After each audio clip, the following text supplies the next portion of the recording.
Hey everyone, it is Blender Thugs Alpha here with part 3 of our procedural generation of textures and managing textures in Blender tutorial. Thanks a lot for joining me. If you've gotten this far, hopefully you know a little bit more about the Blender texture management pipeline and what it's all about.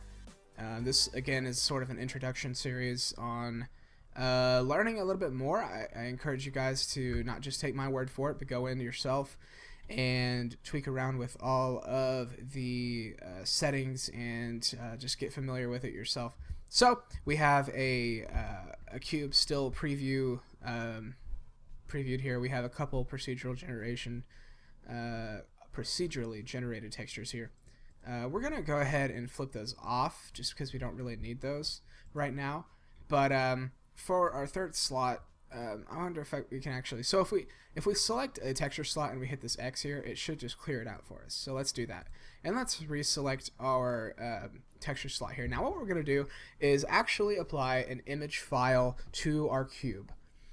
And this is going to be good because we can actually use an actual image that we make rather than a procedurally generated texture from Blender.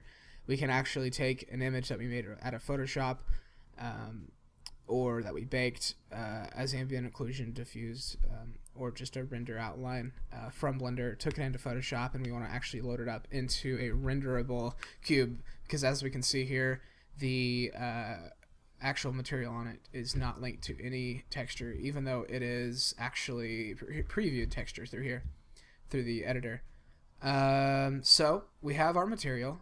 It's a basic Lambert. There's nothing really special about it. There's no material parameters that you need to check here.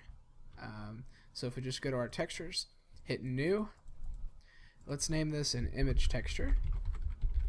And like we were saying, we can change the type of our image slot here. All of these procedurally generated stuff. But here you can see image or movie. Well, we're not going to use a movie, but they're the same slot, so we can hit image. And this will give us our image tab here. We can load that up. And sci-fi floor texture is what we were using. This will give you a ton of other things to worry about, but just minimize a few of these because we're not going to be worrying about anything else but mapping and influence possibly. Let's just minimize influence at the moment, but mapping is really what we're going to be getting into, because if we render it out now, we can still see that it's not applied at all, and that is actually odd because I think it should be in some way. We should actually be able to see it. Oh, I know why. It's because we haven't actually mapped it correctly. So right now it is under generated coordinates, which don't exist because we haven't generated any coordinates for it, and that's all procedural. So what we want to do is change our coordinates from general or generated to UV. It's UV coordinates. And this will bring up our map slot. Now here's where it gets complicated.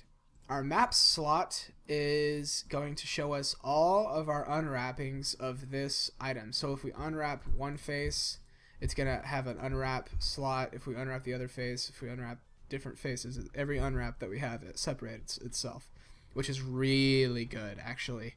I'm really happy they do that because it would save a lot of time and the feature of editing out separate unwraps. So what we can actually do is just select our only available one, and if we render it, it should. I wonder why it's not.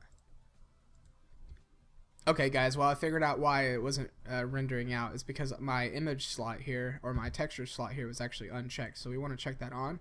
Now if we render it, we can see that it's actually legitimately rendered out with a material, and that's actually our texture on our actual cube, linked to our material. It's a joyous occasion. So thanks a lot for watching my part 3 of our tutorial on procedural generation of textures and how to map it. I might have another tutorial coming up here detailing sort of the information on procedural generation of textures in Blender, as well as normal mapping. So stay tuned for that. Thanks a lot for joining me, and thanks a lot for watching, guys.